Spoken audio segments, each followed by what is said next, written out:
I am intrigued by this conversation Jesus has with the 72 when they return. Mind you, not the snakes and serpent thing, scorpion thing. I don't know what to do with that. We'll leave that for another time. Now, they come back. They've had this great missionary journey, if you will. Everything has gone the way Jesus told them it would. They wanted for nothing. They were successful in their ministry. And they come back and they're full of joy. And Jesus says to them, hey, you need to be careful here. Don't rejoice that you could cast out demons. Don't rejoice about that. Rejoice that your name is written in the book of heaven. I was struck by that. Now, you got to be careful here. I think there's a tendency when you hear that at first to think that Jesus is comparing the here and now to the afterlife.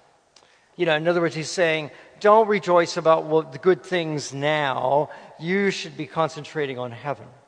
There's something to be said for that, but that's probably not what Jesus means.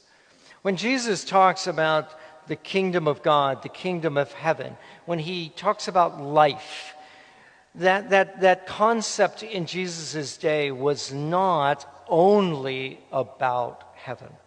It implied both the hereafter and the present.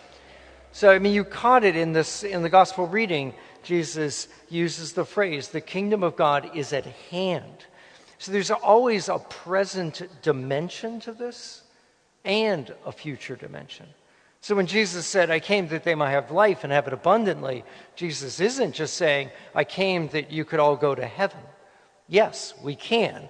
But he's saying, I came that you could right now, in the here and now, have an abundant life.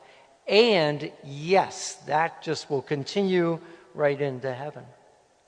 And see if you get that. Then go back and look at what Jesus says to these people. It's got a slightly different meaning. Because he's saying to them, hey, in the here and now, don't be so caught up in the fact that you could cast out demons. Be caught up in the fact that you are my disciple. You have this great life. You're in heaven, if you will. An idea of sort of a heaven on earth. And if you stop and dig into this a little bit, it seems that what Jesus is telling them to do is to look just a little deeper in what they're being grateful for. I think an example will clear this up in a hurry. Picture a teenage girl who is given for her birthday or for Christmas a car by her parents. I think Jesus would look at her and say, do not rejoice over the car. Rejoice over your parents who gave you the car. Your parents who had the talent and the ability to buy you the car, or who sacrificed to give you the car, whatever it is. Don't rejoice about the car. It's important. Yeah, the car is great, but the more important thing is what's behind it, which is your parents.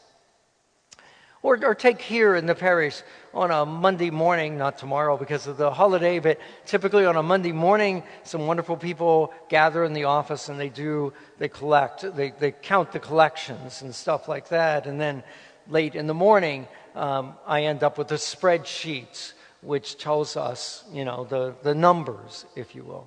And of course, as you would expect, one of the things you always look at is the last number, the total. And I would think the good Lord in those moments would look at me and say, wait, be careful here. Be careful. Don't just rejoice about that total number. Rejoice about the several hundred people who give, out of their generosity, out of sacrifice. Rejoice over them because they're the ones that are making that possible. I find that really helpful to do because otherwise it's just a number. And you're thrilled when it's a big number, less thrilled when it's not. But that's just not the right focus. The focus needs to be back here on those of you who graciously walk in here every week and put something in the basket just to help us out. That is where the thanksgiving needs to be. And you can apply this to other things other than just like gifts. I mean, it is the 4th of July weekend, and over the last week or so, I don't know if you follow these things, but, the Supreme Court has put out a lot of their decisions, some of the more controversial ones, certainly the Dobbs decision about abortion. Now, I'll tell you, I've been a little disappointed in a lot of the media coverage of all that, because it seems to me that there seems to be some confusion about what it is the Supreme Court does. They don't make law. They're not making moral judgments. They are simply doing what the Constitution asks them to do, which is to look at issues and see if they are in keeping with that founding document, the Constitution. And so, the Dobbs decision, they simply looked at this Mississippi law and decided that it was not in conflict with the Constitution, which was a change in thinking from what was done, 40, 50 years ago. And that's all they were doing. But I found, as so many, just watching this and other decisions, so many people just kind of looked at the Supreme Court like it was a baseball game. Oh, we won that one, we lost that one. I don't think that's the right way of doing it. And you can, if you want, then say, well, let me rejoice at the Dobbs decision or any other one you happen to like. You could do that, but I think the better thing to do, and I think what Jesus might say to you to do, don't rejoice in that. Rejoice in the fact that you have a Supreme Court. You have a nation, and you have a constitution that allows this to happen, that you have these checks and balances over government, that you have this system where, some legislative body, state, national, they can't just railroad something through. It's got to fit with our founding documents. That's what it's got to be. I think the good Lord says to us, that's what you should rejoice about. Those of us that, on a weekend like this, you want to thank God for the country. That's what you want to thank God for, is for those founding documents. And it keeps you from getting sidetracked into all sorts of things, especially, the military, thanking God that we have the ability to kill more people than any other army or something like that. That'd be a rough place to be as a Christian. But thanking God for the ability, our country and the checks and balances in the Constitution, I think that's terrific.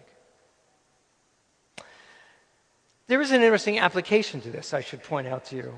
This idea of looking one step farther has to do with stewardship. If you've been around here for any length of time in our church, you know that we talk about stewardship a lot, and typically when it comes up, one of the first things that's said is stewardship starts with the understanding that everything we have comes from God. Our time, our talent, and our treasure. And a lot of people don't believe that.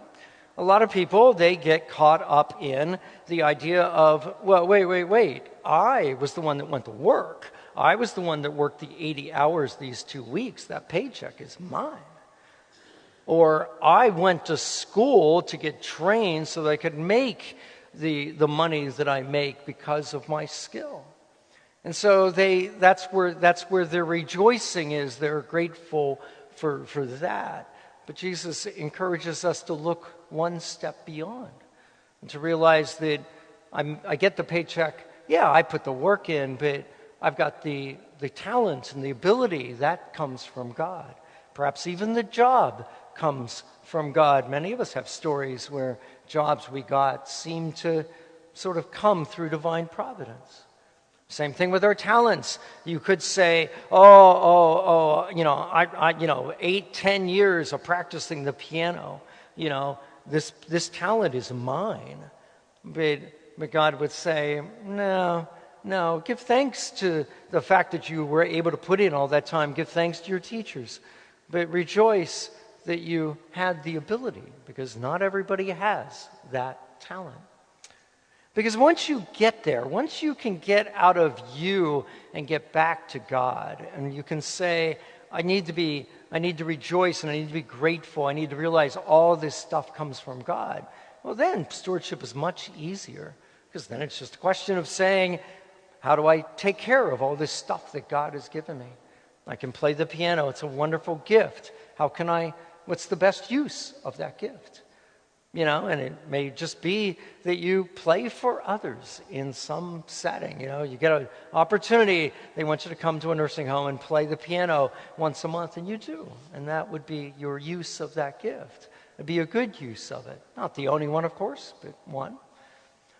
Same thing, of course, with your time. You realize all that time, the time that we have comes from God. And then you start to think about, what is the best use of my time? Not that every moment of every day is done in, you're out ministering to the homeless or something like that. But, you just keep asking yourself, what's the best use of my time? You graciously, this morning, you decided the best use of an hour and a half is being here, coming here to worship.